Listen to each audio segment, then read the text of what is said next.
Test, check. All right. Well, let's pretend to know what we're doing. Way ahead of you, bud. What was that? Way ahead of you, bud. Oh yeah. Let's pretend to know what we're doing in 3, 2, 1.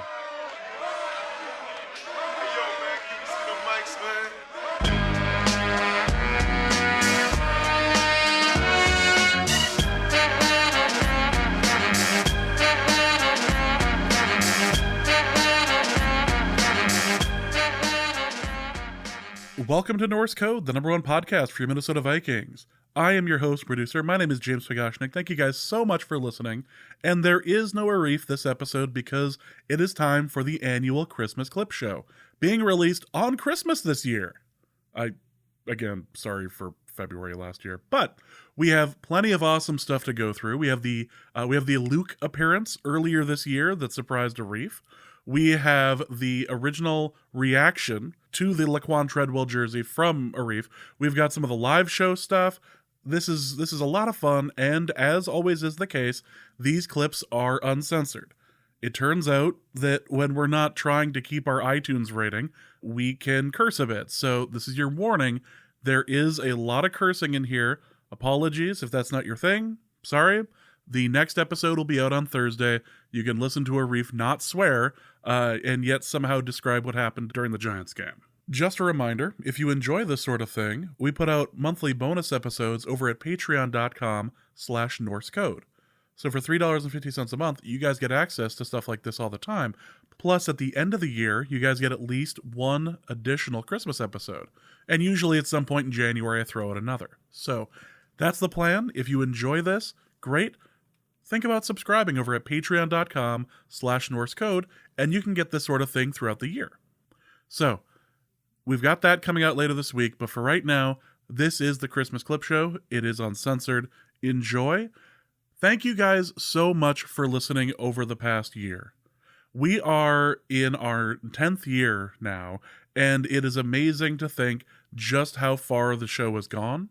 It is remarkable to me to see the interactions that we've had over the last year with people either in person, online, whether it's the fantasy teams, whether it's the live shows, all of that. Again, thank you guys so much. This has been an absolutely fantastic year outside of a couple terrible days in October. Other than that, this has been a fantastic year, and we are looking forward to continuing to cover the Minnesota Vikings and all of their witchy ways? I don't know. I banned the term and I banned the questions on it, so I feel like I'm treading on dangerous water. But we'll get past that and get to our favorite clip. One of my favorite clips of the entire year, when Arif took me by surprise. But see, yards per attempt when blitzed. Okay, so number 1 in week 2 was Patrick Mahomes. Number 2 was Lamar Jackson. Okay, that makes sense. I'm going all the way down here. Oh, 0.25 yards per attempt when blitzed. Guess who that is? Boy, my grandmother's dead, so it couldn't be her. Who else could it possibly have been? It's not the Queen. No. Was it Kirk Cousins? No, the Queen famously survived a blitz, but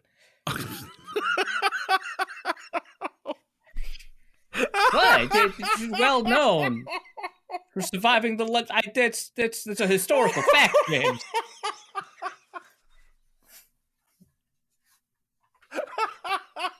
Anyway, Kirk Cousins against the blitz, 0.91 EPA per dropback, the second worst in the NFL in week 2. James, I don't know what's so funny. Hey, I eventually muted myself, all right? It's the bye week. Do you feel properly rested and ready for the rest of the season? No. I am in a hell of my own making, and it is no one's fault but my own.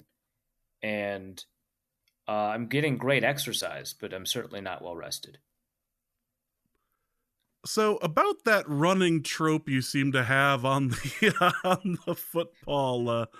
football party about undisclosed locations. Indeed, yes. Are you committing crimes right now with like Luke Braun's like face as a mask? Is that what's going on? Were I to do that, I would not disclose it on a podcast, A, that I know Luke Braun listens to, B, at least 3 other people, minimum, listen to, and C, could later be used to document evidence of any alleged crimes. Certainly I would not do that in that sort of hypothetical world that you're proposing, but you have good ideas, James. Good. I'm glad that that's said once every 3 years. That does sustain me and keep me on the show. That is something that that I need to hear every once in a while. So, is that a bit like when Stringer Bell was yelling at the guy in The Wire about, "Are you taking notes on a criminal conspiracy?" It is. It is exactly like that. Fantastic. All right, 3, 2, 1. Welcome to Norse Code, the #1 podcast for your Minnesota Vikings. I'm your host and producer. My name is James Pagashnik. Thank you, guys. What the hell was that? I sneezed. What else was it? It sounded like you were like getting attacked by a ghost. That too. Yeah. You know what? We're keeping this in. Welcome to Norse Code. Oh, no. All right. Hold on. 3, 2, 1. PMH asks, what can you tell me that will make me care about the preseason? I've kidnapped your child. No. We talked about this earlier. Okay, but that like 100% answers the question, yeah, right? but we're not kidnapping children on this show. All right, I've kidnapped your wife. We're not What, felonies, you said children? What, we changing the rules? Mid-season, yes, it turns out. Welcome to the Hell League. All felonies aside, what can you tell them to make them care about the preseason? What do we show about misdemeanors? We're doing better than you'd think. If you'd like to access, the bonus materials, if you'd like to access the yeah, fine, 65. Yeah, well, these things happen. 3, 2, 1. If you'd like to access the bonus materials, if you'd like access to the Discord, you can access all that through our Patreon, and you can get that through Jesus fucking Christ, James. I haven't drank, like the COVID fog's gone. I'm just bad at podcasting. All right. James Pagashnik, famously bad at podcasting. Hold on, let me shill here and get this done. 3, 2, 1. All right, well, that was kind of a mood killer, but fuck that. I'm here to podcast. I am not here to take care of anyone.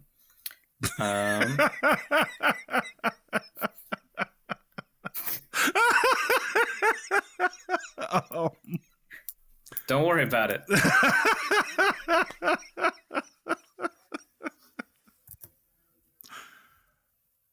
I'm just going to clip that into something I can just play. Like at all times. Let's get into the review of the game. This was ugly. And you can point fingers a lot of different directions. And that's what we're going to do. We haven't done this year.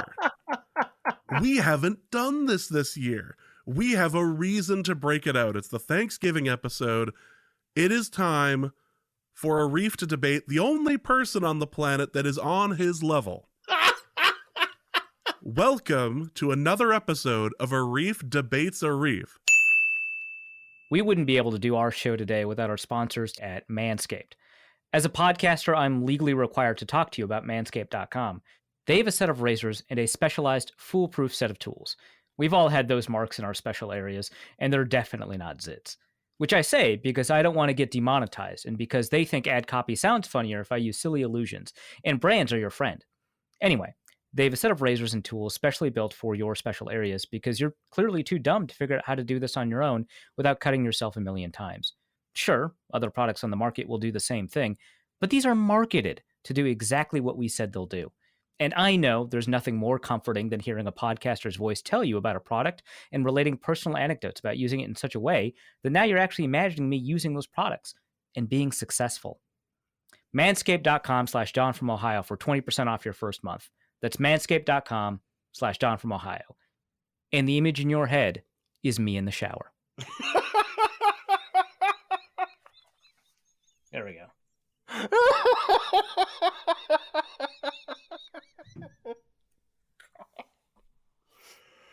Oh, I am uncomfy. Nailed it. Oh, God, these are good. Holy shit. Okay, before we start, I have something for you. Uh-oh. Okay, I don't know if I like that. You shouldn't. For the record, you absolutely should not. Oh, great. So, someone, I'm hoping you missed this. Someone put into one of the like AI writing things. Mm-hmm. Put in, write an article by Arif Hassan about the Minnesota Vikings using witchcraft to ward off neo-regressionist bee racists. So did you went into the GPT chat or whatever it's fucking called, and you did that? Someone did. I didn't do this. Someone did and posted it into the Discord, and you're not going to look at this. I'm just going to read this. I'm not. Okay. What channel is it in so I know not to look at it? Oh, it's absolutely Online Brain, but this is like days ago. Oh. I may have seen it, but I've already forgotten it. Yes. So, write an article by Arif Hassan about the Minnesota Vikings using witchcraft to ward off the neo-regressionist bee racists. As a football analyst and writer, I have long been a fan of the Minnesota Vikings. The team has a rich history and a dedicated fan base, and has consistently been one of the top contenders in the NFC North. However, in recent years, the Vikings have faced a formidable foe, the neo-regressionist bee racists. Oh my God. These hateful individuals have targeted the team and its players with their toxic ideology, seeking to undermine the Vikings' success and spread their hateful message. But the Vikings are not taking this threat lying down.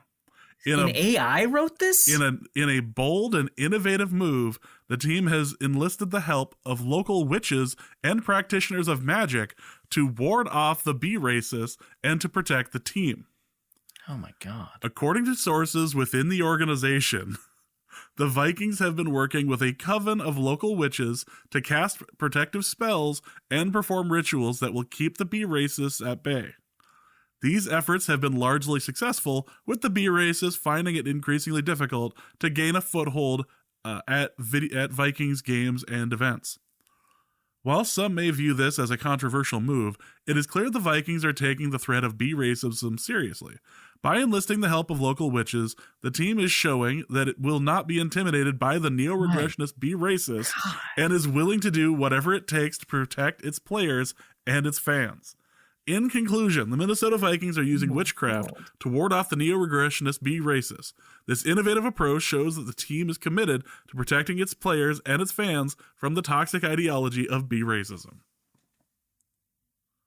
That's so... Okay, first of all, screw you. Second, that's so well done. Bob the Pigeon posted that on the 2nd. God.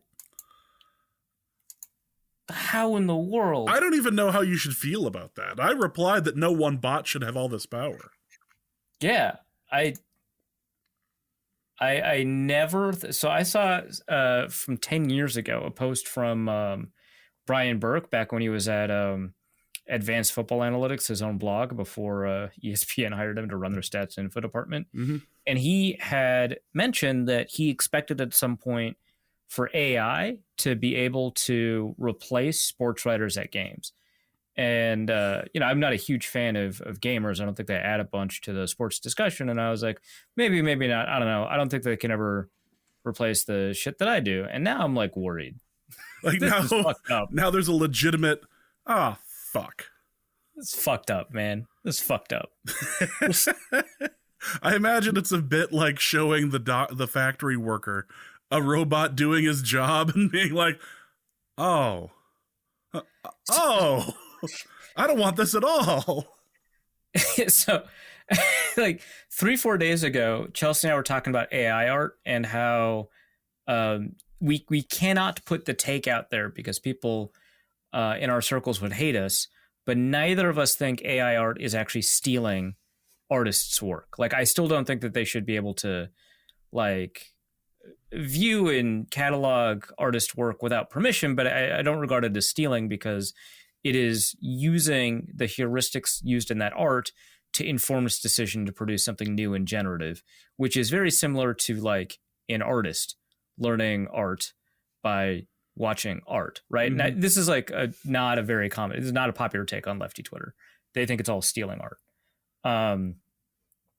And now that it's happening to me, this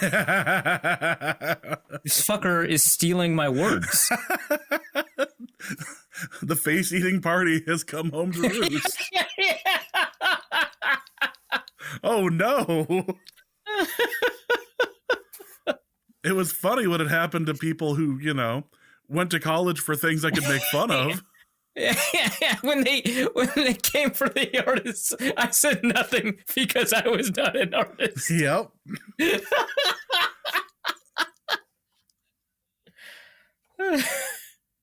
Where is your God now? Can't wait for the first AI to go full Burroughs and just like go complete heroin addiction.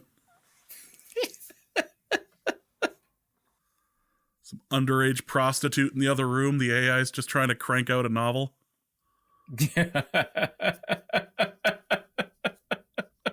Welcome to Mexico, bitches.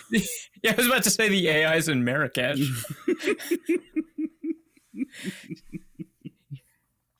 Wow, I expected the AI to write the next great American novel. I did not expect them to engage in sexual violence colonialism. That's the AI did gather all the information it needed to reproduce. Like, that makes sense. In retrospect, I'm reminded of how quickly it took Ultron to be on the internet and go, you know what? I'm radicalized. Yeah.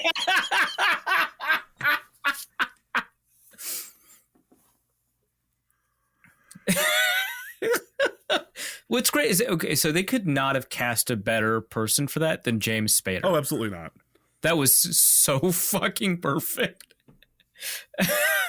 And like he oozed 80s James Spader in there too. Like, oh yeah. It was dripping at points.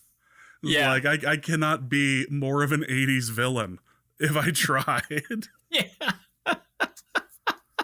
I'm gonna beat up and fuck your girl too. Like that's how this is all gonna end. Oh, he did. He didn't fuck her as far as I know, but what? Like he stole Black Widow. Like, yeah. Just straight up. Yeah. Like, literally there's no purpose. I'm just stealing Black Widow for no good reason. The impression that I got from him is if 80s villains had discovered the fedora before Reddit did. Like, that was... It's like, oh, that you got poisoned, you got red pilled. You got poisoned by the internet. Yeah. All right. Genocide it is. I've still got the Mahmoud Ahmadinejad Wikipedia page open. Hold on. That's just why. A normal Norse Code situation. Sean Taylor Memorial Halftime Event, where each player gets a out of 10 score for how hard they light up a punter. Let's talk. Is that justice? Yeah. Yeah. We got the trans kid thing in Texas. We have the Russia-Ukraine situation, and you slept through Case Cookus. I'm so fucking mad.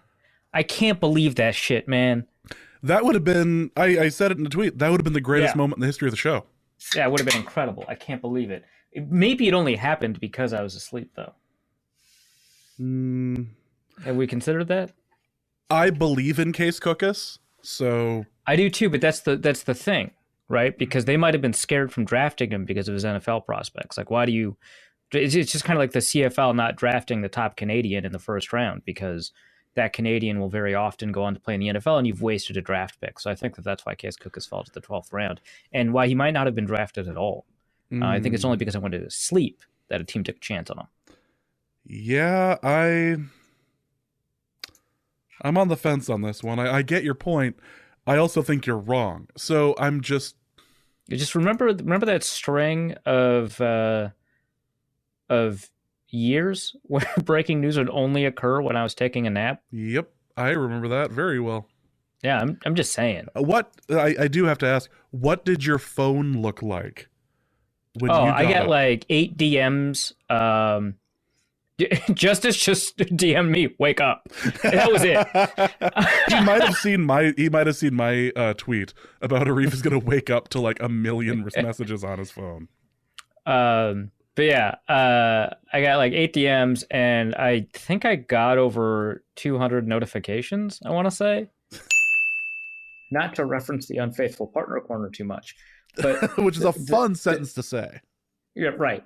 But the question, I guess, would then be, did you pick up any tips from your time in that relationship? You know, my therapist would disagree with this sentence, but I don't think I really picked up on much during the period of time that was going on. So, no, I don't. I specifically meant tips for dealing with the problem in question. Oh, and not like, that. Okay. Well, that's right, slightly that's a slightly different situation. Right. Yeah. No. The things I learned a little bit about taxidermy, and I learned I wanted nothing to do with it. So, because it does seem relevant. It does, especially the fact I want nothing to do with it. So, no, I haven't. A likely story.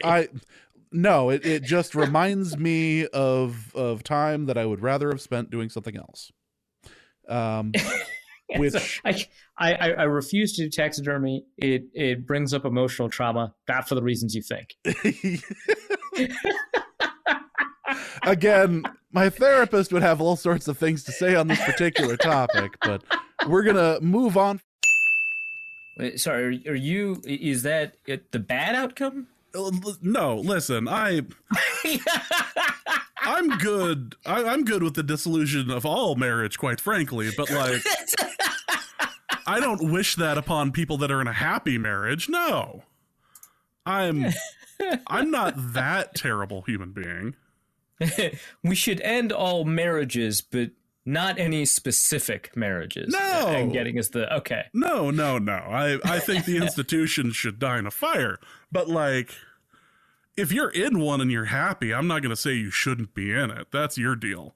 I'm not here to tell you that you shouldn't do it. I just think you shouldn't.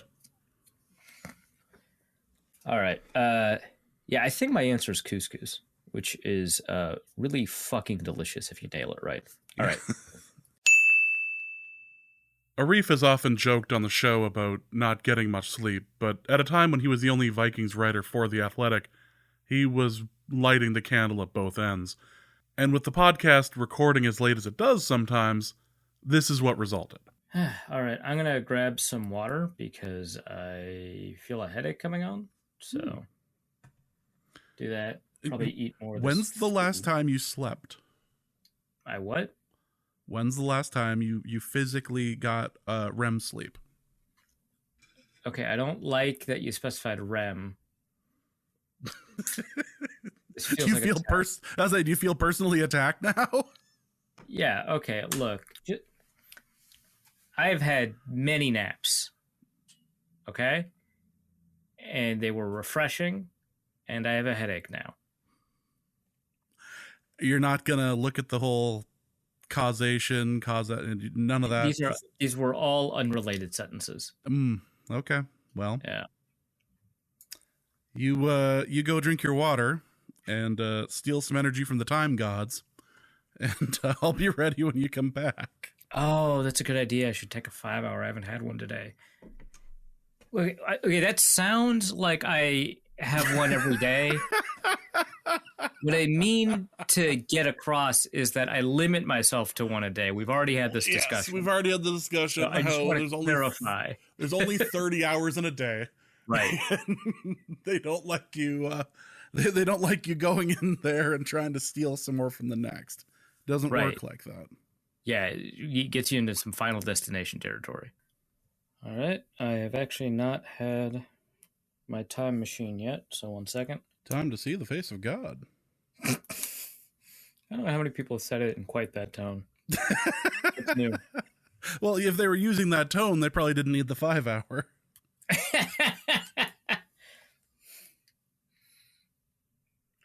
Okay, I don't have time for that. I should just drink this fucking 5 hour. I gotta send Chelsea a message that my food was not a disaster. Is she concerned about your sleep habits yet? Because I'm sure she's seen bad, but this is probably worse than normal.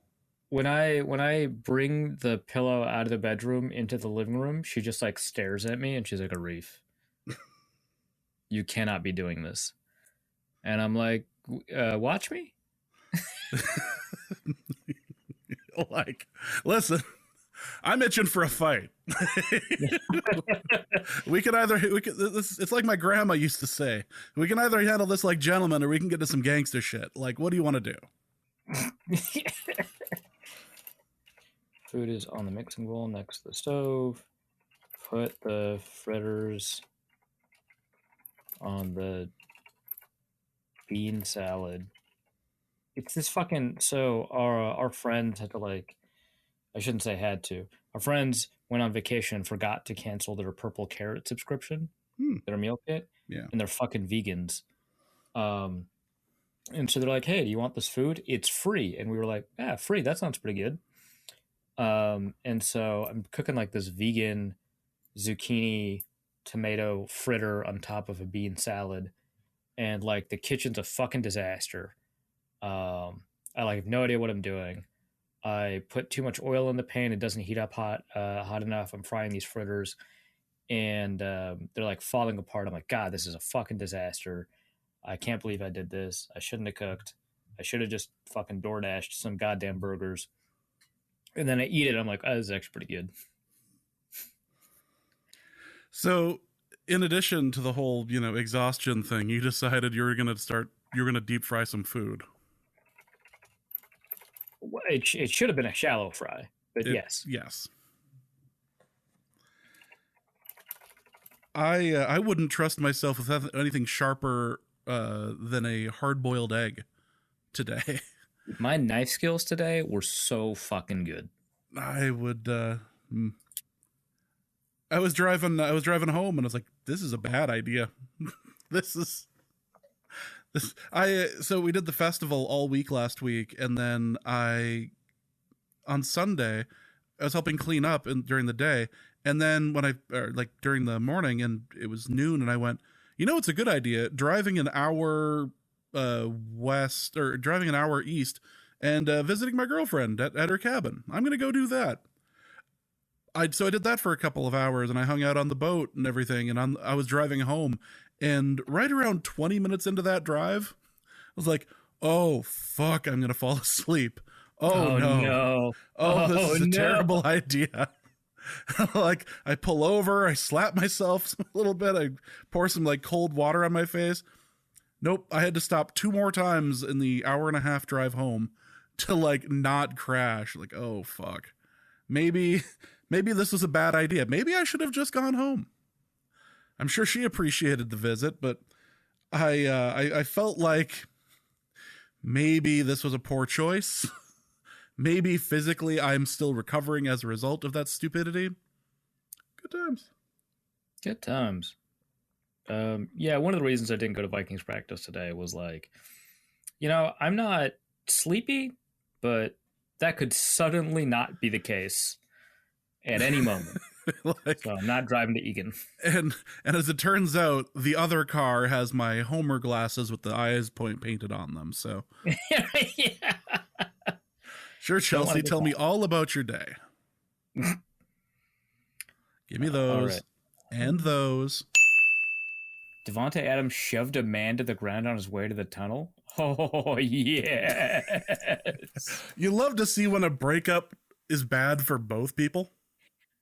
Oh, it's just a random photojournalist. Holy shit. Oh, is this a tweet? Oh no, it's not a photojournalist. It's like a PA or an equipment guy. Oh, I see the video or Adam Schefter's got the tweet. Yeah, Schefter has it. Yeah. oh my god, this guy's just doing his job. Get the fuck out of my way, sound man. He doesn't even have a camera on him, right? It's not even like he's trying to take like an embarrassing photo moment or anything. No. He's just like, fuck you, fuck you, fuck you, you're cool. Like, damn, dude. That's a fine. Justice retweeted it. Devontae. Oh. God. Ed Donatello asks, what is the new most hilarious outcome for this year, given the moves the Vikings have made so far? Hilarious outcome? Super Bowl. After all the bitching and complaining about Kirk Cousins, his contract being too much, the percentage question about his cap hit, all of that, the most hilarious thing for me would be a Super Bowl run. You're right. That would be fun. I can't think of a funnier one. That's good. I was trying to think of like, what if they lose to a specific team, and then I have to figure out like who their schedule is, and I just don't care enough about the schedule right now for me to try and figure that out. Let's go to Luke Braun's dad, who asks, what do you dislike most about my son?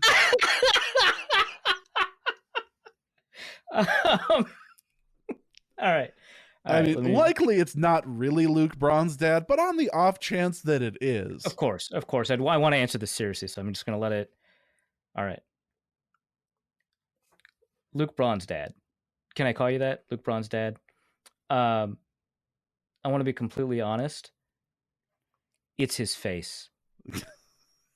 His stupid, ugly face. And the reason it's his face is because it reminds me of all the other things I dislike about him. The thing that gets my blood boiling is his face, but the thing that makes that happen is the way he thinks, the way he acts, the way he posts, and most of all, the way he lives. God, I cannot stand that guy. Editing YouTube videos for a living. What kind of living is that? Making 30-minute podcasts every day. Brutal. The worst takes. And the smugness to look at himself in the mirror and smile. Awful. What's the next question? Well, the next question's for me, so we'll let you recover from that. Today's video is sponsored by Raid Shadow Legends, one of the biggest mobile role-playing games of 2022, and it's totally free, so long as you don't want to advance past level 22. Remember, you opt in to crippling gambling addiction when you sign up for our loot boxes, and also remember that you can save money on loot boxes with a monthly subscription, a method of payment you're much more likely to forget about. Raid is different than all the other RPG adventure loot box style gacha games because it has 3D graphics. It also has a plot, one so engaging you'll remember it for days, possibly weeks later. All the champions in the game can be customized with unique gear that changes your strategic buffs and abilities. Let your personality shine through as you delve through online walkthroughs on ways to optimize your team and characters for the one build that will work in the PvP arena as you hopelessly chase the meta. It's easier than ever to get involved with Raid Shadow Legends because the new player rewards keep increasing as they chase a more and more saturated market. So what are you waiting for? The rewards to go up again? Then I won't be able to pay my mortgage. Instead, go to the podcast description, click on the special links, or use the promo code GamblingAddiction, and you'll get 150,000 silver and a free Epic Champion as part of the new player program to start your journey. Good luck, and I'll see you there when I'm critically depressed. Fun fact about this Luke appearance. Arif had absolutely no idea what was about to happen. We use a recording software that will auto-populate the name of the person that comes in to record, but usually that is only visible if you have that tab open. Arif, who is famous for having 1 million tabs open, would have had no possible chance to see that Luke Braun was about to pounce. And he has a poor response to these blitzes, so that part is on him, especially the second half. Very weird game all around because the first half and the second half both looked different to me on offense and defense for the Vikings, but everything was still terrible. Hey, can I make your night worse? Oh, fuck off. What is happening? You sent this link to him? Is this, you put it in the Discord? What hacked happened? This. I don't understand I what's called going Kevin on. clearly sent it to him. There's no hacking. I called Kevin O'Connell's dad, and I Luke had didn't him hack his hack way me out in. of a paper bag. I'm surprised he can read. I don't know. Well, I can't. I've been drinking, and Oh my god! I accidentally sent the link to do the Accidentally. show to Sure. Luke instead of the Google chat with you. So This is how Yeah, Alex Jones the got Google caught. chat with me looks identical to it a does. DM with Luke Braun. After this much scotch, it does. No, it It doesn't. can happen to Alex Jones's lawyers. It can happen to anyone.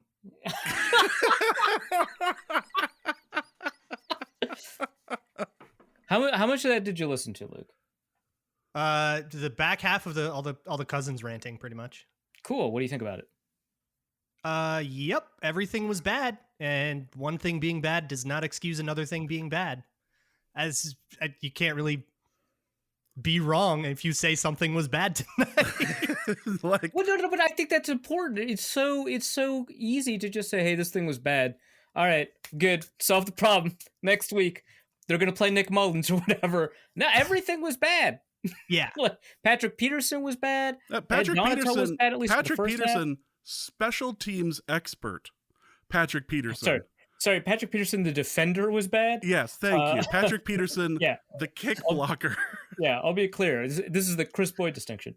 The Kirk Cousins was bad for half the game. Kevin O'Connell was bad for the other half of the game. Jefferson made some really critical mistakes. All of this is important. The only perfect soul tonight was Adam Thielen. was he perfect? Did he not suck in the first half, or was it just like not his fault that he didn't get targeted? Again, It's I not want his fault he didn't get targeted. I want to point out That's the my read on it. punter. I could be wrong. I want to point out that our punter was astonishing. Actually, no, that's a good Oh, point. yeah. Actually, yeah. Ryan Wright will save us when the rapture comes. The punting tonight was absurdly good. That coffin kick? Again, I forget the special teams. Well, I mean, a lot of the special teams were really good for the Vikings. So not just Ryan Wright, but like the kickoff coverage was fantastic. The kicking was like the kickoff itself was good. You know, the way that they dropped it right in front of the end zone. Like Greg Joseph did a good job on the things that he was asked to do, which is not very much, but great kickoff coverage, great punt coverage, great punting, great field goal block. Yeah, that's... Do you know special teams only accounts for like 18% of your variance and win rate? Not all three phases are equal. The only person walking tall in TCO tomorrow will be Matt Daniels. And not just the fact that he towers over everyone but the line. He'll be salivating. Oh yeah, He's salivating, yeah, for sure. that's just. Oh god. Well, Luke, I'm glad that you're here, which is something that Arif would never say aloud. Yeah, because I'm not thinking it. I don't lie, James. You encourage others to, as is evidenced by a lot of the Don from Ohio questions, but you yourself don't believe in the practice. Don from Ohio is lying about me encouraging him lying. You get that? There's a lying about lying. I literally don't have you encourage people on to lie. tape saying I shouldn't have told him to lie. Yeah, that doesn't sound right. I think you're making that up. And I think you're a clever audio producer that would find a way to whatever voice photoshopping is, deep faking a clip. I think that's what would happen here. Note to listeners. Note to listeners. Let's just ruin. Do not believe anything you hear on the Norse Code podcast. It's all fake. Yeah. Yeah. Oh, yeah. We 100% endorse that. We are not role models. We are not a gambling podcast. We do not sell Audible. Luke, you feel like doing an ad read? We can do an ad read right now. I'm sure I have ads. Yeah, you love that. I could do an ad read. Yeah, what do we got? I've got experience. You know, it's about time. You know, we did the great April Fool's Day episode with all of the ad reads there.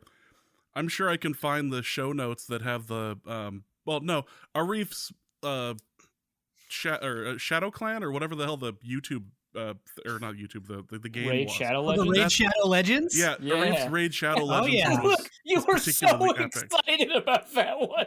I have Shadow done Legends? Raid Shadow Legends ads for a lot of different people. Who's your favorite hero, Luke? Stockholm Syndrome. How amazingly appropriate. That's terrible. With the Vikings. Well, thank you for coming on and annoying Arif. Sometimes, My pleasure. yeah. I bet. You only live to cause misery. I know this. Yep. See you tomorrow morning. God. The best part is he reminded you that you have to talk. to Don't him wake tomorrow. up. I don't mean for the show. I mean, period. After that game, I'll Ever. consider it. Good. All right, thanks, Luke. All right, let's see if this one works. Test, test. Hey, everybody, how's everybody doing out there? All right. So we're going to start here in just a couple minutes. But before we do, I need your help with something. So Arif just started a new job over at Pro Football Network, correct? Yeah. So I am a lazy, lazy man. And I have no desire whatsoever to re-record the entire stinger at the end of the show, which would include putting his new business in the end of it. Now, right now, it's just a standalone me going, Pro Football Network. I think we can do better. So, on the count of 3, what I'd like is for everyone to yell Pro Football Network, and I'm going to include that as the stinger for every show moving forward until Arif is eventually called up to ESPN. Everyone cool with that? Yeah! I love when I accidentally make something work. Failing forward forever. That is the story of the jersey behind me. So, if on the count of 3, 1, 2, 3, Pro Football Network. 1, 2, 3. Pro Football Network! You guys are awesome. Wow. Killer. I have not looked through the show notes. This is my shocked face. This is absolutely my shocked face. Really? You really What, created? what happened? What's wrong? Did something happen? Why did you Is put something that wrong in with the show notes? Every live show, you put this incredibly terrible phrase in the middle of it that would absolutely get you canceled faster than Joe Spinoza did.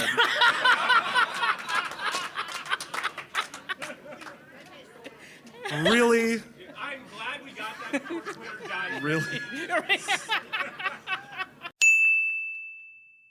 Did you just say that he looks like the guy you make out with at church camp? Sorry, who's he? Oh no, I maintain that man absolutely has some skills at like a church lock-in sort of situation Church lock. for foosball. Like I maintain he has trick shots. Arif disagrees. You made a good case, but he just doesn't seem like a trick shot kind of guy. He thinks it would be playing unfair. It's not foosball, it's gotta be bubble hockey. I'm actually good with that. That one actually works. Today's episode is brought to you by Hot Dish at Home, which makes Minnesota cooking accessible to all. Hot Dish at Home's mission is to make the most incredible Minnesota home cooking available all over this great nation of ours. They deliver recipes with pre-portioned ingredients to make cooking as easy as possible. And to prove how easy it is, later tonight, I'm going to make the spiced tater tot hot dish from scratch. Don't worry if it's too spicy, just use a little less black pepper. Each meal comes with a step-by-step, easy-to-follow recipe card and can be prepared in 40 minutes or less. And all the ingredients come pre-portioned exactly right so no cream of mushroom soup gets wasted. Check out this week's menu and get your first 3 meals free with free shipping by going to hotdishathome.com/Nessie. Link in the show notes. You'll love how good it feels and tastes to make incredible home-cooked meals with Hot Dish at Home, just like your mother used to make for the Lutheran potlucks when you were a little kid. So don't wait. Ope on by hotdishathome.com/Nessie. That's Hot Dish at Home, the passive-aggressive meal service.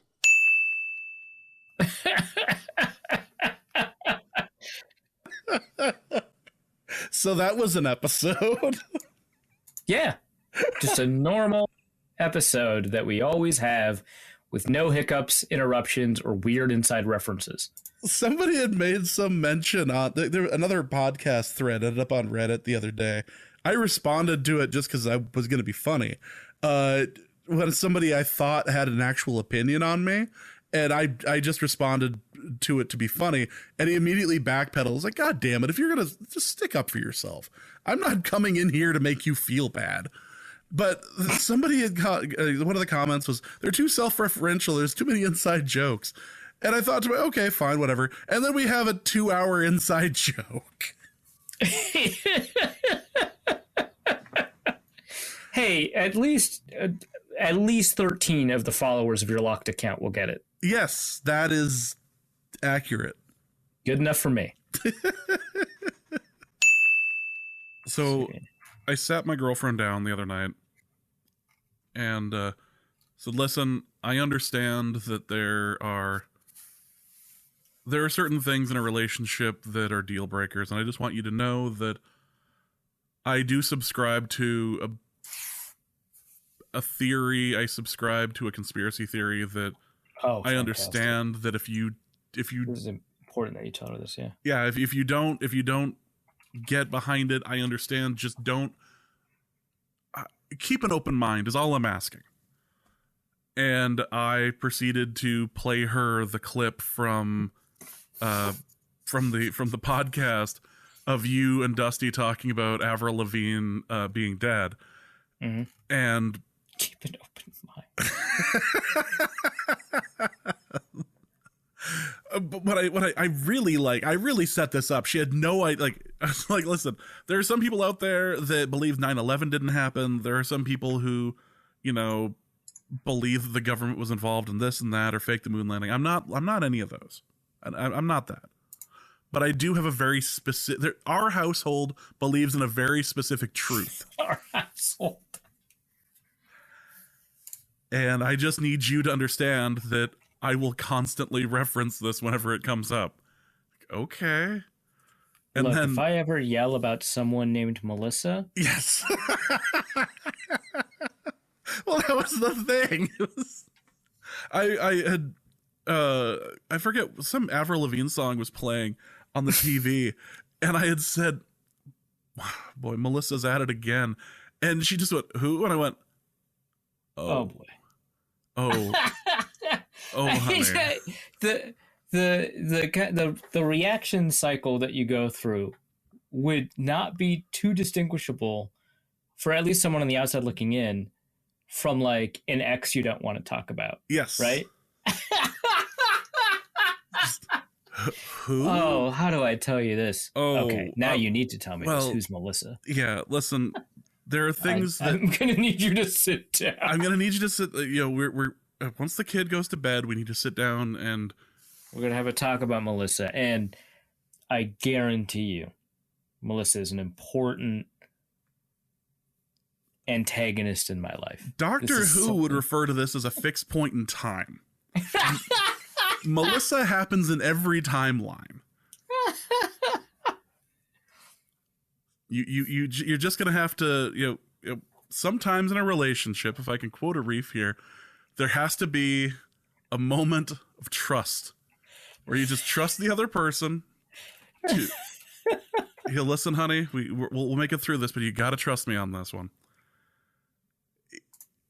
And that's just where we're at. And so I proceeded to explain the Melissa thing, and I don't think we have a convert, but she at least. Well, the evidence is undeniable. Well, that was the thing, is she was looking at the Twitter thread. Well, I mean, the jawline is a little weird. And see? Hey, right? And listen, and she had a perfect jaw. There's no reason that she would go in for plastic surgery. It's clear evidence to someone else. So, yeah, that's the. Did you ever hear the tragedy of Avril Lavigne? That's not a tale. That's not a tale. I will tell you. Fuck. off.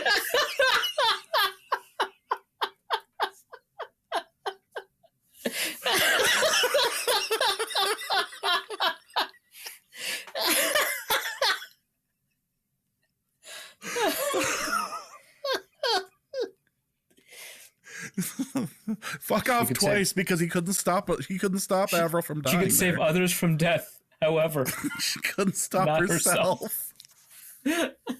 How ironic. I just want the record to indicate that fuck off.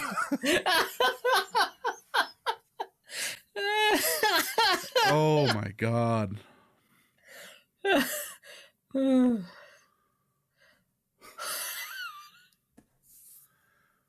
Why? The tragedy.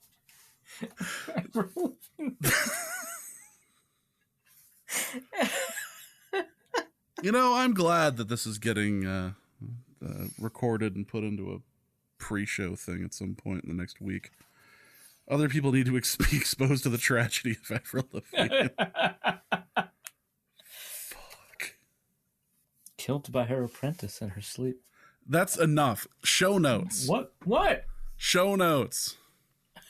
Show nuts. Show notes. Show enough? Who's the Machine Gun Kelly of the first Vikings preseason game? I will not be elaborating. Oh, boy. You know what's great? Of all things, did you see who was opening up for Machine Gun Kelly on his new tour? No. Avril fucking Lavigne. Fuck off. Fuck you. Fuck off. Absolutely. Okay, I'm looking this shit up. Listen, There's no way. Hand to God. I am not making this up at all. Tour Machine Gun Kelly. Oh. Yep. That's... Cat. Fucked. They did a show in Fargo, and I forget why I didn't attend other than the fact I had more common sense than to do that. But the videos that people on my Snapchat were posting from the show, because apparently I'm not inoculated completely from it, all had this really... It almost sounded like the saddest version of Skater Boy. It... Just the, like, listen, I've been in a terrible relationship where you're just like, by the end of it, are you done yet? Like that sort of thing. That's what it felt like when she was singing Skater Boy and Complicated. Just no desire to be there, almost like she knew the jig was up. All right, so Travis Barker is also on this tour. Do you know who Travis Barker was first married to? I do actually know who Travis Barker was. God damn it. Melissa. Yeah. It's coming around full circle, man. How's your girlfriend not a believer? No, that was the thing. Is she's a little skeptical, but I think she's coming around. Right. Okay. That's okay. I understand. It's a tough leap of faith. We watched a video with Avril and Melissa singing, and it was clear they were two different voices. So right. She got that. Okay. Also, if you're looking for a mask this year and need something that is truly going to frighten the kids and is an abomination against our Lord, check out the Luke masks that we put together. That'll be in the show notes. Credit goes to both Kyle Slaby and myself for putting this together. The original one is just atrociously bad.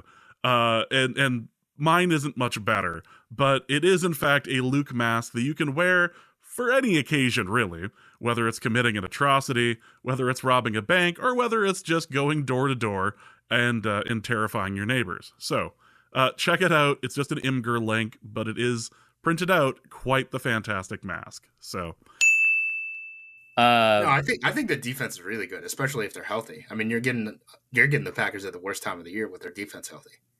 The worst time of the year when the defense. Someone's going to get hurt eventually. Like, I'm looking at this right now, and I realize one reason I might be biased is because his worst grade was against the Vikings. Oh, that makes sense. The game where every skill player went for 100 yards. Yeah, Yeah, I think it was pretty fun, actually. Agree to disagree. Agree to disagree. That was a nightmare. Just not being able to stop Thielen, Jefferson, or Dalvin Cook. Yeah, you're getting the Vikings at the worst time when those receivers are healthy. Predictions. The Packers are favored by 1.5, right? Yep. You would know better than me. Yes, sir. Do you think that that's a good line? Yeah. I think that's probably fair. Maybe a couple more points Packers win, but I probably wouldn't. A couple more. When it's basically a pick me, and you're saying a couple more points the Packers way. Couple. I'm going 17-10 Packers. We got the best defense in the league. We're healthy on that side of the ball. Oh my God! Is that your actual? Are you going to register that? We're great. Are you registering the 17-10 prediction? Is that your final answer? Yes. I'm gonna clip that. I'm gonna play that back at you. I don't even know if the Vikings are gonna win. I'm not confident in the Vikings, but dude, 17-10. That's nuts. It's like the 10th best offense in the league last year, and then they got better because they got a better offensive You coordinator. think 10 points is too much? Oh my God! All right, the best defense in the league, maybe in modern 24-20 Vikings. I don't need to hear any more of this. Hey, do you remember when a reef decided to dox a listener on air? Kirko Chains on a Plane asks, for the Witchcraft Corner, the Salem trials occurred in 1692. With it being the year... What? Yeah, this is where we're going. The Salem trials occurred in 1692. With it being the year 2022, 2022 minus 1692 is 330. Does this finally mathematically prove the score being 33-30 that we can finally close the case that there was significant witch vibes at play?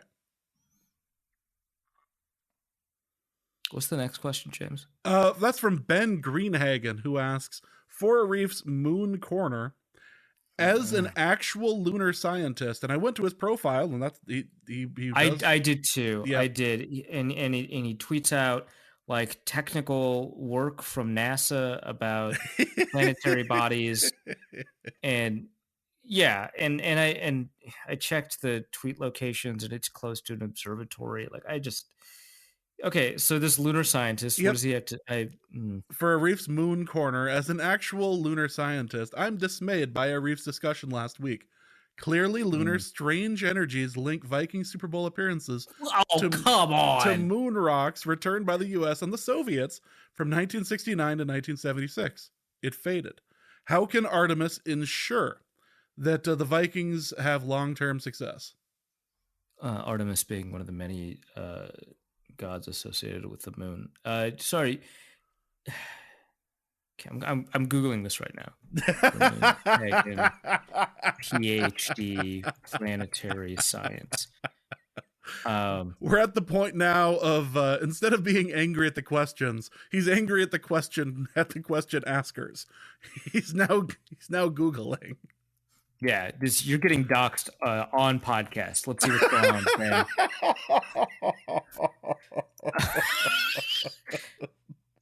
No. Oh, he's even more qualified than I thought. Oh, yep. Well, here we are. Oh, God. Oh, and he's handsome. God, Jesus. He's a PhD in planetology from UCLA. He's had it for years. I've never sounded so defeated about a guy with a PhD. This is rough, Ben. First of all, why are you even listening to this podcast? Second, please continue to listen to this podcast. Third, okay, so Gwyneth Paltrow, really?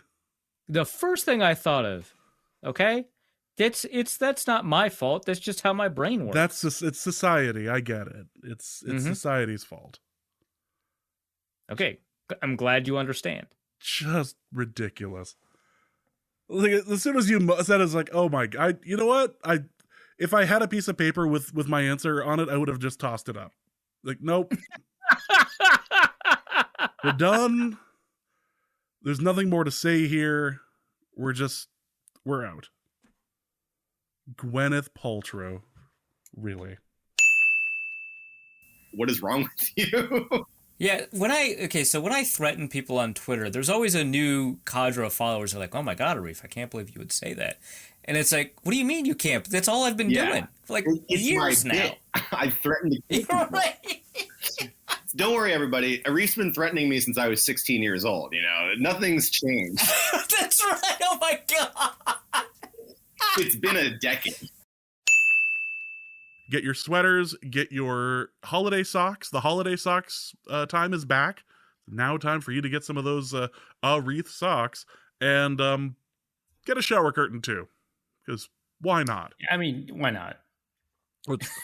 What could say happy holidays more than you don't even have to put it in the shower. You can put it anywhere. You can just hang it up. Yeah, you can hang it up in your home, like on a wall, or dividing a room, right? Maybe you get like a home office situation going on. Or maybe you have one of those like I Love Lucy situations where you need to cut a room in half, and instead of putting chalk on the floor, you're going to hang up a series. The side that the face is on, that's your side. Yes, exactly. We're bringing it back to James's relationship corner again, which we don't spend nearly enough time in. So this is a wonderful solution to an everyday problem, quite frankly. So yeah, let's go with that. But head over to norsecode.threadless.com for all of your Norse Code merchandise needs for this holiday season. Now let's get into the show. Arith, wow, I actually did say Arith. I'm not even cutting that. That's great. Incredible. So natural, too. I know, right? You should be honored or disturbed. If you were a substitute teacher, I'd be upset. But you're not, so I'm good. Yeah, it's not like I get paid to announce names or anything for a living, so... as I've been doing that for this year. All right, so without any further ado, let's get into the show. Arif... went online. Congrats on knowing my name. I know, we've only been doing this show for 9 years, and I've only known you me for longer. I've only known you since you were like 5. So jeez. Let's end it with this. For Arif's all's fair in love and war corner. By the way, this is all on you. We'll see. My wife and I love playing Wordle against each other. That's it cute. has become a competition for us. Sure. Recently, I've decided to give myself a slight edge. I'm worried. I start Wordle on a different device than my personal phone. Jesus Christ. When she started to get suspicious, I would give her my work phone to show her it wasn't on this device. I would do Wordle on my work laptop. Every time she would get it in 3 to 4 times, I would get it on 2 to 3. Does she get mad? Yes. Is she getting frustrated? Hell yes. Should I continue this until she figures it out, or tell her the truth in a Valentine's Day card? What? Do you want to be in this relationship, Don? I don't understand you. You were over the moon about this person, writing soliloquies on Twitter and in DMs about how much you love your wife. And honestly, the fact that she puts up with you, you should absolutely be over the moon with her, right? And you do stuff like this. This is insane. And plus, like, your resolution is to tell the truth in a Valentine's Day card? Way to ruin a special day, man. Like, you should tell her yesterday, 2 days before you're hearing this. And you should have told her then, so that by the time Valentine's Day rolls around, you can manage to figure out how to have a good day. That is wild to me. I can't, that's such a violation of trust. And okay, James, you said this is on me. And honestly, good point. This might be on me. Mm-hmm. The advice that we gave about the Amazon wishlist snafu, that was a slippery slope. The snowball is gathering snow. I should not have even given him an inch on the ability to deceive his loved one. I walk back my advice from that one. Awful move on my part. Don, what are you doing, man? I'm not hearing you're right out of this. Hold on. I'm waiting for you to say, James, you are right. James? You kind of moved in the correct direction on this one. I'm taking it as I'm taking that as an absolute win. Boy, Don. Valentine's Day card? What? It seems like Don and I have traded situations here. And you know what? I'm fine with that. Because you're happy in your relationship, yes. I'm. You know what? If Don wants to do that, that's totally fine. If this ends up in a Vegas or in a Hawaii trip for me, great. But yeah, you know what, Don? If you tell her the truth in a Valentine's Day card, great, because she'll be better off without you. That's what she'll think. My God. It's a terrible idea. If you're gonna, and I know this because I was the one who was editing the Christmas show. I was on record saying I'm not against lying to your spouse. This is too much. You're taking something that you both enjoy. She especially seems to enjoy it, and you're cheating in order to get an upper hand. This is bad.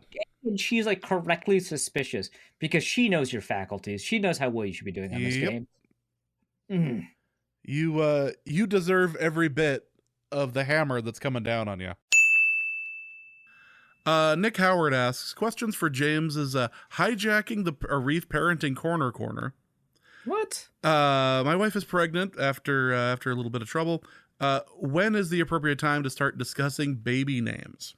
P.S. I want a unique name if it's a girl. Okay, yeah, I'm gonna leave this one to James. Actually, yeah.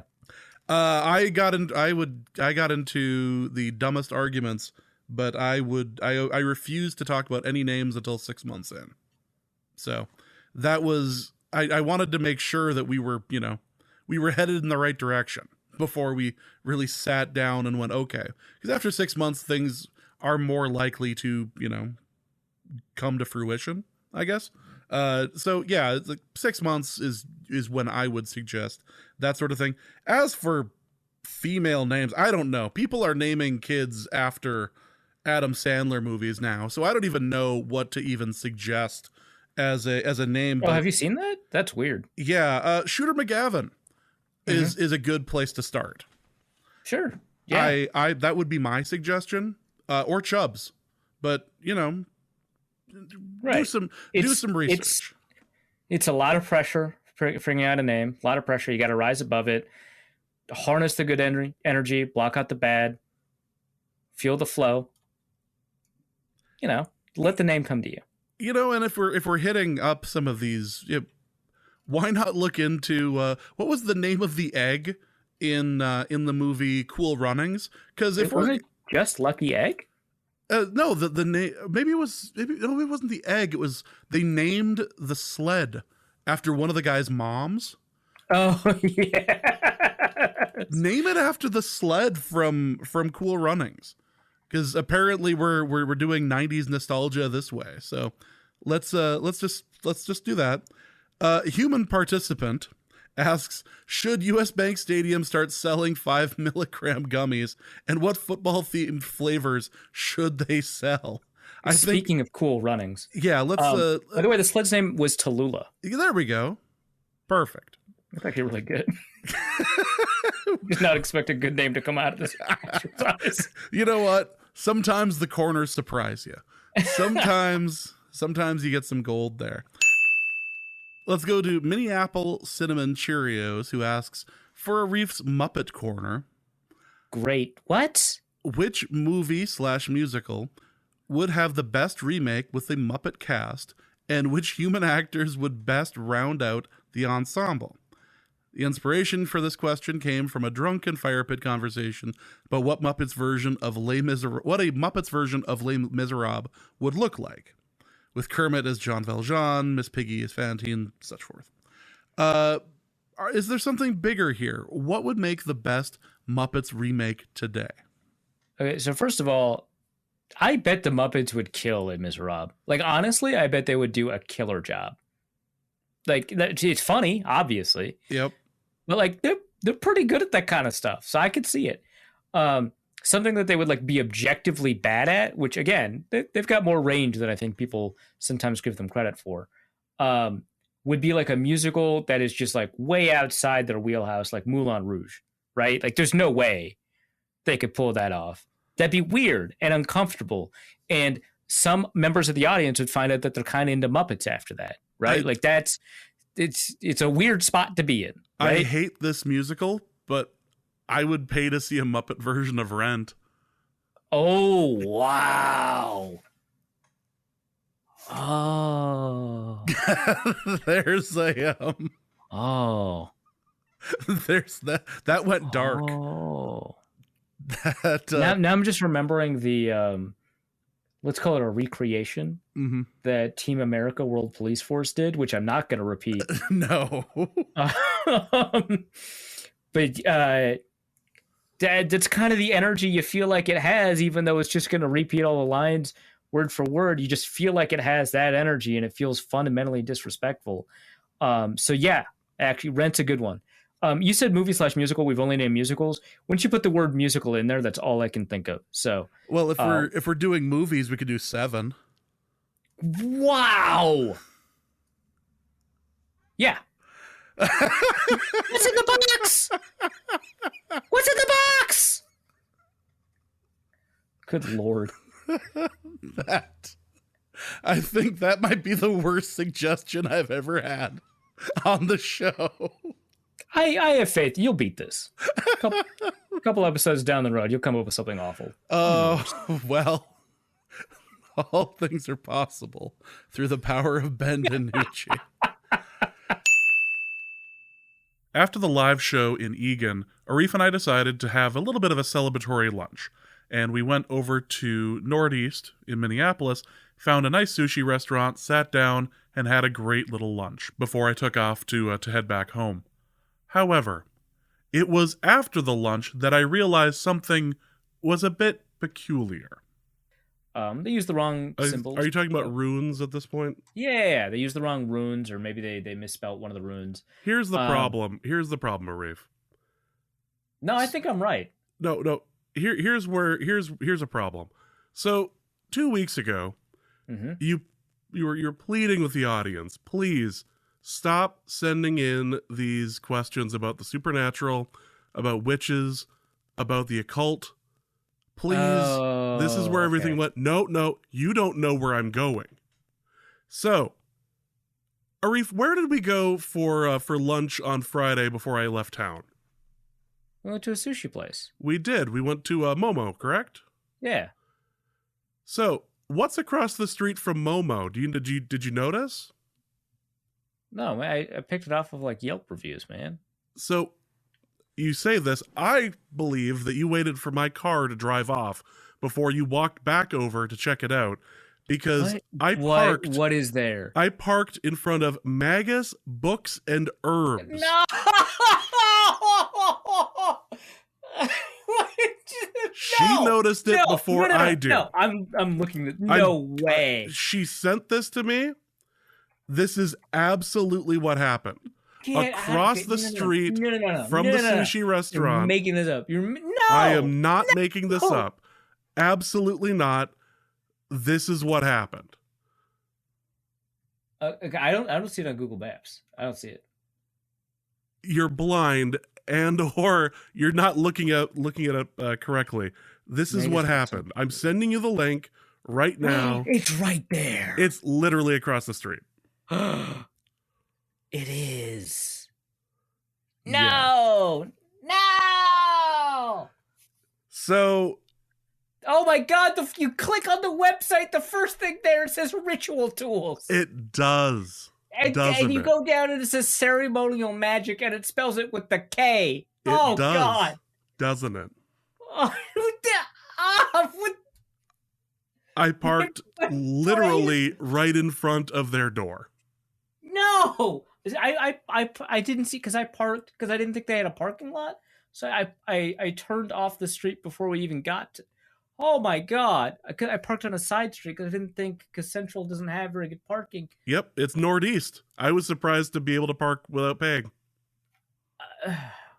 But apparently the witches just have that agreement. About us. Okay. Founded in 1992 by Roger Williamson, Magus Books and Herbs is your one-stop shop for magical, spiritual, and herbal supplies. Whether you are curious about the spirit world, a seasoned ceremonial practitioner, or somewhere in between, they're baby witch friendly. Somewhere in between, we have the supplies you need to be successful in your spiritual journey. Oh my God, there's a backstory.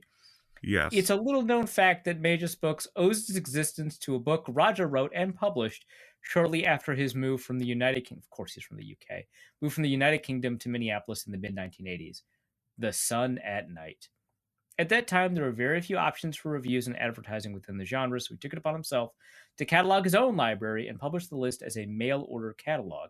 It wasn't long before a major distributor of metaphysical books, okay, I assume it's books about the metaphysical and not like these books are really difficult to pick up because they exist in multiple dimensions at once. I don't know. I watched a guy who was clearly strung out on something at a Hugo's about 3 years ago, walking Rip through Hugos. walking through someplace asking about metaphysical light bulbs, and we both looked at him just like, I don't know what to tell you, dude. It wasn't long before a major distributor of metaphysical books picked up The Sun at Night, which expanded Rogers' options for sales. As orders increased from his catalog, Rogers decided it was time to expand into the retail space. So the point of the story is that we went out for sushi on Friday as a bit of a celebration for how well the live show went. And I literally parked in front of the occult bookstore that was across the street from the great sushi. It was Momo's great sushi. Ooh, but fantastic. let's go to a question that this is a question that we got like 30 different versions of. So let's just do it right now, call it good, and get the baby witches out here.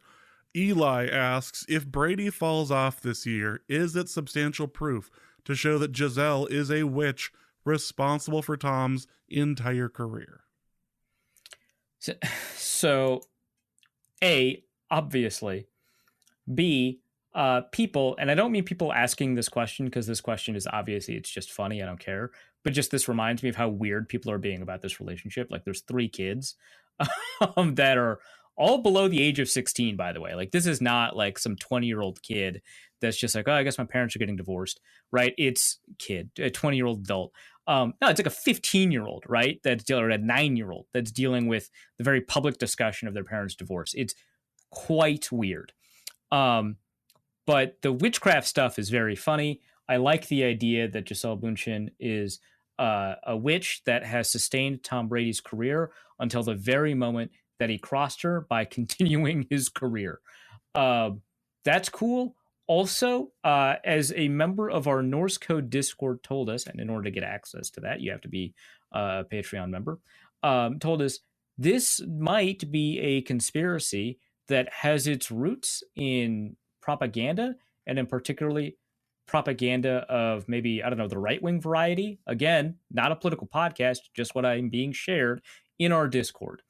But True News is evidently I shouldn't even say conservative leaning, a conservative, an openly conservative news programming station that apparently said about Giselle Bündchen, Tom Brady is married to a woman that is practicing witchcraft, and I pointed out that God equates witchcraft, sorcery with murder, lying, adultery. Would you sleep and have relations with a murderer? Would you crawl into bed with your spouse who whispers in your ear, I am a serial murderer? Actually, James, I feel like you've got some relevant... I ain't touching that. No, I am not for king or country. No. So evidently, this is an article from 2019, so back when he was a New England Patriot. But evidently, you know, there's some rumor that Giselle Bündchen is some sort of witch or practices some sort of witchcraft, steeped in some very fringe. It might even be unfair to call it right wing, because to associate these people with like the modern right would be too much even for me. I think this is probably very, very fringe stuff. But yeah, I just think that was a funny thing to point out. I don't think I'm furthering any particularly dangerous narratives by talking about this joke. But yeah, I mean, I think it's pretty obvious. And I think that, you know, the evidence that, you know, witches interfere with the NFL, as this podcast, probably the premier journalistic content creator on the subject of witches in the NFL, has come to identify, there's a strong trend of witchcraft in the NFL. And I think it would be ridiculous for us to assume that Tom Brady, a 45-year-old quarterback, ? Yes. Finally dropped off at the age of 40, not 44, not 43, not 42. Finally dropped off at the age of 45 the moment he crossed a witch. I enjoy the fact that the matchup between Brady and Rodgers had witchcraft on both sides. Yeah, right? That is good to have learned after the fact, for sure. Yeah. Oh. But we stream it on YouTube or something. Right. And then we pay some click farm in India to give us thousands upon thousands of subscribers. So ordered the click farm. Hey, Billy, you're pretty up on this computer stuff. We don't have any YouTube subscribers. Do you know how what we could do to get those YouTube subscribers up, Billy? Well, I'll tell 2 friends, and they'll tell 2 friends, and they'll tell 2 friends, and then all of Calcutta will rise as one. Hey, Billy, I was clicking around on this YouTube creator page, and they got this tab called Analytics, and you know me, I hate that stuff. But one day my mouse accidentally clicked on it, and I saw I got a bunch of listeners in India. Why do you suppose that is, Billy? Well, the Vikings are very popular internationally. Oh, yeah, that makes sense. So it actually wouldn't surprise me, considering how large India is. I mean, it's India and China, right? That's the 2 of the biggest countries in the world. Oh yeah, they got chock full of people. Too many people, you ask me. So if I'm pushing through this. So if you consider the sheer number of population in India, well, they got a lot of people. They have computers in India? Really? Those are the guys trying to call you all day and trying to scam you. Oh. They probably got my number through my YouTube channel. They probably got your number through the YouTube channel. You're absolutely right. We should get that off of there. What are you doing telling people your number on YouTube? This is a good way to get swatted.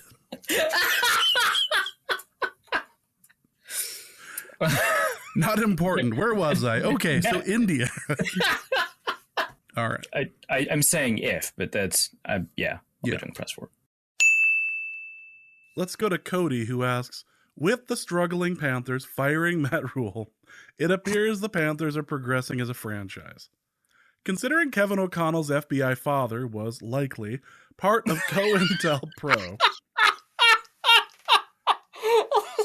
do you think Rule's firing and the Panthers seemingly progressing upsets Kevin O'Connell's father?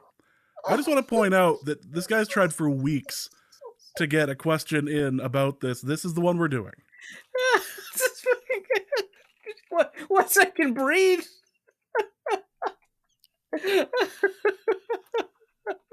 Amazing.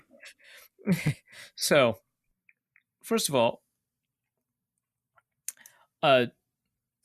Kevin O'Connell's father, yes, retired FBI agent. He played a pivotal role in getting John Gotti arrested in 1990. At least as it is relayed to us, right? So, Bill O'Connell, been an FBI agent for quite a while. I don't think he was old enough for COINTELPRO. This was primarily, so this is all like mostly declassified stuff now, so it's not really a conspiracy. It's a series of, I'm going to just read the Wikipedia description so that I personally am not inflecting potentially my own bias. But a reminder, Bill O'Connell worked for the FBI from 1983 to 2007. All right. COINTELPRO, a syllabic abbreviation derived from Counterintelligence Program 1956 to 1971, was a series of covert and illegal projects There are citations. It's a Wikipedia article. Actively conducted by the United States Federal Bureau of Investigation aimed at surveilling, infiltrating, discrediting, and disrupting domestic American political organizations. FBI records show COINTELPRO resources targeted groups and individuals the FBI deemed subversive, including feminist organizations, the Communist Party USA, anti-Vietnam War organizers, activists of the Civil Rights Movement, the Black Power Movement, e.g., Martin Luther King, the Nation of Islam, the Black Panther Party, environmentalists and animal rights organizations, the American Indian Movement, founded, by the way, in Minneapolis, Chicano and Mexican American groups like Brown Berets and the United Farm Workers, independent movements, including Puerto Rican independence movements such as Young Lords and the Puerto Rican Socialist Party, a variety of organizations that are part of the broader New Left, and far-right groups as well, such as the Ku Klux Klan and the National States Rights Party. 1956 to 1971, Bill O'Connell started working for the FBI in 1983, according to public reports. Also, he's like 67. It's unlikely that he, worked for COINTELPRO. But it's fun to dream. Yeah, because that was like the conclusion of that was 50 years ago. He did not start working for the FBI probably when he was 16. But it's covert operations. Anything could have happened. Yeah.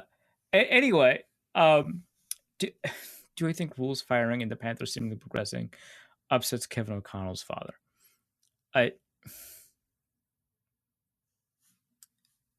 Let's just go with yes. Yes. Let's just do that for the sake of argument. Brown's Massage Therapist Union finishes up today. For Arif's Beekeeping Corner, do you recommend informing your hives that the queen is dead, or does Arif raise bees that don't believe in the monarchy?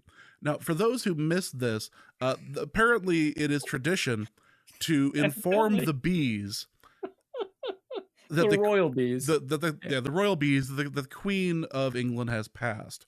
Something Arif had opinions on last episode, but what? No, you're talking about a historical event from the 1940s. Yes. I don't know what you're talking about. Well, that. So, do you recommend informing your hives that the queen is dead, or do you raise bees that don't believe in the monarchy? Okay, so first of all, I'm going to say that I raise bees that don't believe in the monarchy, but that does not mean that they don't have a queen. And the distinction here is that a queen is just the name that we give to the bee that lays all the eggs, right? Like the bees did not produce a royalty, right? That's not how that works. All the bees are in that royal lineage, if we were to use that logic. So our assignation of royalty to one role within a beehive of a eusocial insect, by the way, does not mean that they believe in monarchy. I just want that to be clear. No bees believe in monarchy because bees don't have a concept of like governance. That's really important. I need to get that across to all of you who ask weird questions about bees. Wait, so what about this instinctual understanding of their hierarchy? No, okay.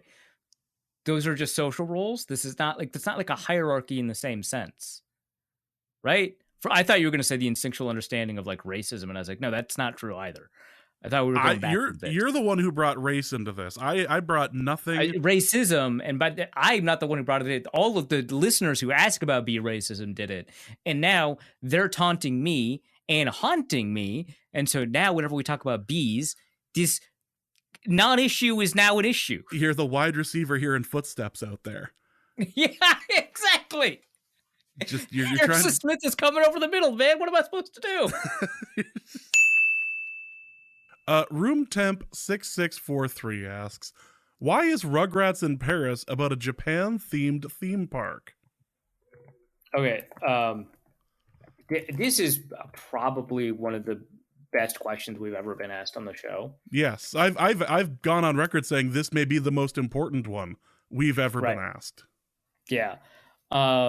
So for people unfamiliar, Rugrats is a Nickelodeon cartoon franchise starring a number of babies. The babies get up to wacky adventures. Very often those wacky adventures parallel actual historical events, but like with babies. So I don't know how else to put it. There's a Passover episode where it's the Maccabees. I was about to mention the Passover episode and the phrase, let my babies go. Yeah, let my babies go. The Maccabees are called the Maccababies.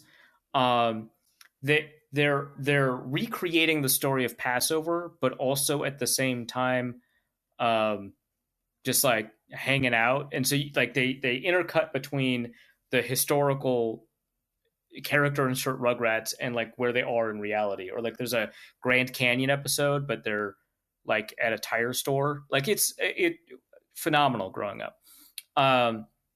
Controversially, they added a new baby to the crew in the year 2000, where they went to, so apparently, according to Wikipedia, it was after the 7th season. This show has legs. So they go to Paris, and they go to a Japanese theme. Okay, I'm going to read the Wikipedia plot. I think we're good there. So Lou Pickles marries his new wife, Lulu. Lou Pickles is the grandfather, and that makes Chucky Finster sad because he doesn't have a mother.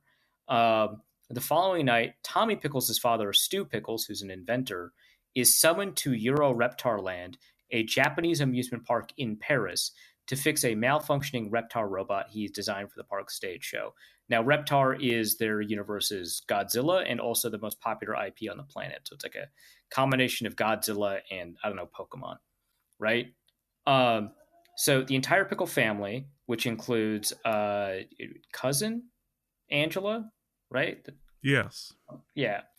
Who's like the bully or whatever. Finster and the DeVille families travel to. So the DeVille family has a set of twins, Phil and Lil. Yes. Yeah, incredible. Travel to Euro Reptar Land, where Angelica overhears a video phone conversation between the park's head, the ill-tempered and child-hating Coco LaBouche, and Mr. Yamaguchi, the president of the Reptar Corporation. Coco wants to be the next president, but when Yamaguchi tells her his successor must love children, she lies and tells him she is engaged to a man with a child. Angelica is then discovered and saves herself by telling Coco about Chaz and how he is considering remarrying. Deeply evil stuff from Angelica. It's impressive. Coco begins pursuing Chaz with the help of her put-upon but kind-hearted assistant, Kira Watanabe.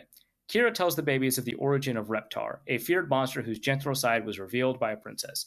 Hearing this, Chucky decides he wants the park's animatronic princess to be his mother. That actually tracks. Fair enough. While spending the day in the park with Chaz and Coco, Chucky, the babies, and Kira's daughter, Kimmy, try and fail to reach the princess. Meanwhile, Pickles' dog Spike gets lost in the trees of Paris in pursuit of a stray poodle named Fifi. Sure. While Coco wins over Chaz, Chucky remains deeply distrustful of her. At the Reptar show's premiere, Angelica informs Coco of Chucky's wish to have the princess for his mother, prompting Coco to infiltrate the show disguised as the princess. Really just evil players in this game right now. She lures Chucky into her arms, where he is horrified to discover her true identity. However, seeing his son embrace Coco convinces Chaz he should marry Coco straight away. On the day of the wedding, Coco orders her accomplice Jean-Claude to keep the babies and Angelica from intervening. She knows. Kira learns of Coco's plot and threatens to tell Chaz, but is thrown onto the street and hurries to the church on her own. Jean-Claude locks the children in the warehouse where the show's robots are kept, where Chucky begins to despair of his dad marrying a woman who doesn't like him. Angelica, in a rare display of guilt, reveals Coco's plans and her part in it and apologizes to Chucky. Now knowing the truth, Chucky rallies the others to stop the wedding. This, by the way, is a big moment for Chucky. He is the coward. The leader of the group is typically Tommy Pickles. So just people who don't have the context of the show, this is a big moment. So they hurry to Notre Dame in the Reptar robot, picking up Kimmy along the way. Jean-Claude follows piloting Reptar's nemesis, Robo-Snail, but is defeated when Reptar knocks him into the Seine River. The babies arrive in time to interrupt the wedding, Chucky bursting in screaming his first word, no. Jean-Claude, by the way, the babies talk to each other, but not to like the adults. It's one of those shows. Jean-Claude follows, unintentionally revealing Coco's true nature, and Chaz calls off the wedding in disgust. Mr. Yamaguchi is in attendance, fires Coco after Angelica informs him about Coco's plans. Angelica can talk to adults, by the way. After Coco is prevented from storming off by the babies, she knocks them down. Angelica retaliates by stepping on Coco's wedding train, ripping her dress and exposing her underwear to everyone. Humiliated, Coco flees the theater while Spike chases Jean-Claude away. Spike the dog who was chasing the poodle earlier. As Chaz apologizes to Chucky for everything Coco put them both through, Kira arrives, returns Chucky's teddy bear, which Coco had taken, and apologizes for not speaking up sooner. She and Chaz realize they have very much in common, return to the States, marry, making Kimmy and Chucky step-siblings. And that was the controversial part. It brought Kimmy into the Rugrats group, and people who had watched 7 seasons of Rugrats were perfectly fine with the baby group that they had already had, the characters that they had known and loved, and a dynamic that worked really well. What happens when you throw a new baby into the mix? That's screwed up. That's all I'm saying. I also had the same thoughts about Dill Pickle, also a new baby that was introduced to the group. Hated Dill Pickle. Anyway, it seems like the reason... Sorry, I'm reminded of that scene in Spaceballs where they like do a recap and they go, all right, everybody got that? Go on. Anyway, it seems like the reason that they wanted to have a European trip, right? But they also did not want to betray the homage, right? The creative arc of Reptar, which is a Godzilla property, essentially, right? And so they wanted to have both Reptar play a big role, because in the cartoon, Reptar plays an enormous role. You can't avoid that. It'd be weird if they went to a theme park that didn't have Reptar in it, right? They wanted to go to Paris and have that whole thing. They wanted to have a French villain, Coco LaBouche, right? And they also wanted to have, the Japanese history of Reptar. Plus, I mean, if we're being honest, it was like a diversity play, right? Like that's like they introduced an Asian baby. Like, let's just put it out there that happened. This is not the first baby of color that's been introduced to the group. I don't believe she was in the movie, but there is a black baby that's about the age of Angelica. So I guess maybe not a baby, that operates as like a deuteragonist that resists Angelica's antagonism towards Tommy Pickles and the group. So there's that as well.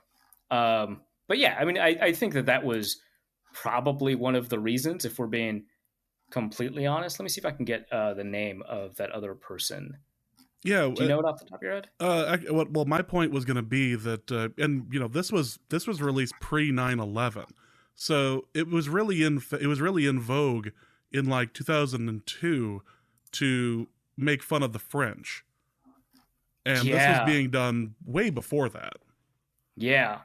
So that's a big. It's like having that French villain, Susie Carmichael. That's Yes. it. That's what I was thinking of. But yeah, it was really in vogue to just make fun of the French, surrender monkey type jokes. Renaming French fries freedom fries in the capital and all of that crap. Yeah. Well, that was after 9/11. Well, that's what I'm meaning, is that it was in vogue to do that after 9/11. This was released pre. So okay, yeah. So you would, it would make a little bit more sense. Yeah. Just so the point of the question, however, why was there a Japan themed theme park in Paris? Because they wanted the Rugrats to go to Europe, but they couldn't ignore the Japanese heritage of the Reptar franchise. So they just decided to combine the two. They're like, why would they go to Paris in a way that is fun for the babies? Reptar theme park. Oh, that's kind of weird. Reptar is not a European property. Let's think about this. So that's probably a pretty decent in-story reason. And then the out-of-story reason is to add to baby diversity. I have an interesting theory I would like to present. I'm concerned, but go on. Are you familiar with the term Paris syndrome? No. So what Paris syndrome is, it's something that is experienced by people who visit Paris who have this extreme disappointment when they go to Paris because it doesn't live up to their expectations. It's not what they think is supposed to be. It's like you have this, you spend your life thinking, oh, I'm going to go to Paris. It'll be beautiful. It'll be this, it'll be that. They show up and it's nothing like it. Which isn't to say that Paris is some trash city. What I'm saying is that this is something that is a documented mental state that people go into. And what is found is that this seems to happen more to Japanese tourists than any other tourists that visit Paris. That visit Oh, France. that's interesting. I didn't know that. Okay. So Sure. it's entirely possible that in some backwoods way, some backwards way even, like that this was being done in order to make people maybe feel more like home, like just like giving them this is the Japan themed theme park. So as sort of a lifeline. Yeah, security to Japanese blanket tourists. of sorts. Yeah. Yeah. Okay. Yeah, definitely they were considering that when they wrote the movie for sure. Of all, it's like it's one of the stranger things. But if you go down a rabbit hole and look up the Paris syndrome, it's a real thing that people go through. I mean, I can believe it. It's one of those things where you like describe it, and it's either like really apocryphal and it's based off of fake studies that get reported in like email forwards, or it's like real and it's very funny, and that strikes me as real and very funny. It's of all dumb things, but that's what we got. So putt golf I like a lot. Obviously you get the player with the best hips. Yep. It's all in the hips. Yep. Pinewood Derby obviously would be a ton of fun. So here's my Pinewood Derby plan. At the beginning of the year, every player has 2 weeks to construct their own Pinewood, or each team selects 20 players to build their own Pinewood Derby car. And then at the end of those 2 weeks, those cars are shipped to the NFL front office where you cannot, mess with them, right? And then at the beginning of the game, that's when you race the 2 cars off site. With Mike Pereira Yeah, right. standing by. And even then, the reviews are still going to take 7 to 10 minutes. And importantly, if your dad helps you, you're disqualified. Absolutely. That's the only way this works. Yeah, so you can't have your 40-year-old dad who happens to have a wood shopper, happens to be the shop teacher. Yep. Let's just pick an example at random, help you out. Nothing oddly specific, Arif. Yes. And in retaliation the next year, you can't have your professor of engineering dad design the car for you and take it to the university and win some things that cause some questions, even though that's not your fault. You were just retaliating to the unfair stuff from the previous year. Anyway. Yeah, again, nothing oddly specific or autobiographical going on here. There's a lot of baggage with Pinewood Derby. Let's go with the putt golf one.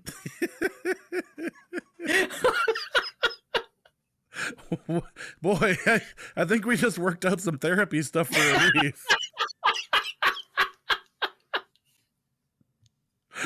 Jeez. Just stay out of my way, or you'll pay. Listen to what I say.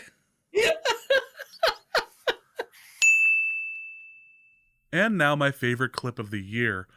I hadn't told Arif about the jersey. I had just said that I had acquired something large that we were going to do as a giveaway, hadn't described what it was, hadn't shown him a picture or anything. And so this is his first reaction to the signed and framed Laquan Treadwell jersey. So I spent some time in Fargo today. Why? On purpose? On purpose, yeah. I had an appointment I had to go to. But while I was in the neighborhood, I acquired this. And I'm showing you this picture of it my God. on a queen size bed. That's how big this thing is. Oh my God. It is ridiculous.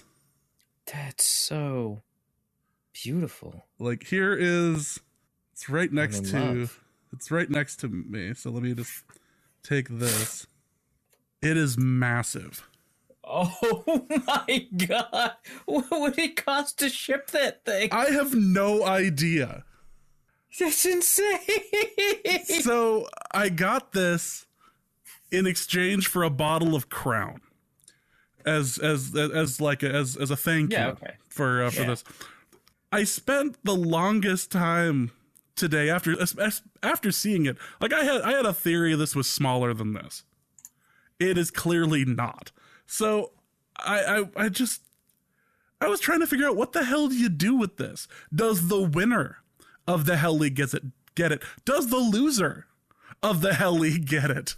Oh man. Does the person who got the most kicks missed overall get it? Like, I don't know what to do with this.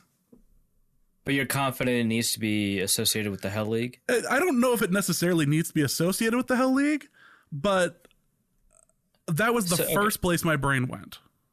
Yeah, because I kind of like it as a Patreon thing, like as a absolutely a random patron, and maybe it turns into a Patreon Hell League participant. Okay, I like that. Which I could be down with, which I could be down for. Yeah. But I don't know.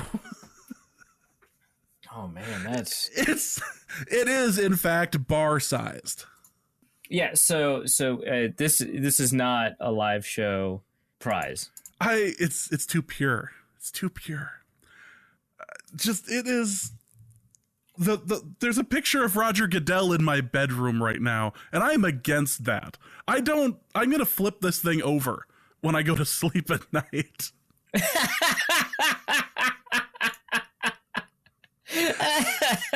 It is. I mean, you've already invited it into your home. I don't know if you could be safe anymore. This might end up going in the hall. Like, I don't know. His dead eyes are staring at the ceiling right now, and I am uncomfortable. Now that I've noticed that Roger Goodell is in my bedroom, I am not okay with it. Boy, that's great out of context, isn't it? Yeah, I mean, in context, you'd still be right. Well, yes, that is true. I am deeply uncomfortable with Roger Goodell being so close to my bed. This is not what I signed up for. This is. You just wake up in the middle of the night and do Nope. with the 25th pick. Yep, it just becomes that ding ding ding ding ding. Yeah, it becomes that. I swear to God, if I have a dream where he's in it now, I am going to lose my shit. That is uncomfortable. I mean, the jersey obviously is immaculate. Well, the jersey is like no notes. This is this is phenomenal. But right, like if it was an Adrian Peterson jersey, maybe 9 out of 10. It's really well folded. It's symmetrical. The lines are really sharp. It's clear there hasn't been any fading. The numbers are close to centered, not completely centered, but close to centered. Mm-hmm. But the fact that it's a Treadwell jersey moves it from a 9 out of 10 to a 10 out of 10 with that signature. Holy shit. So here's the thing about this jersey. It might be game worn because it's still clean. This is clearly from his rookie season. You piece of shit.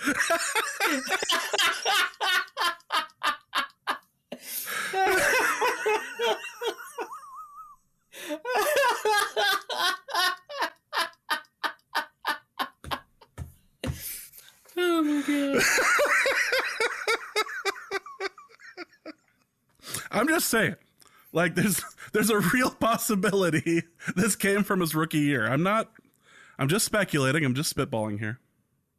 That's really good. That's really fucking good. Holy shit.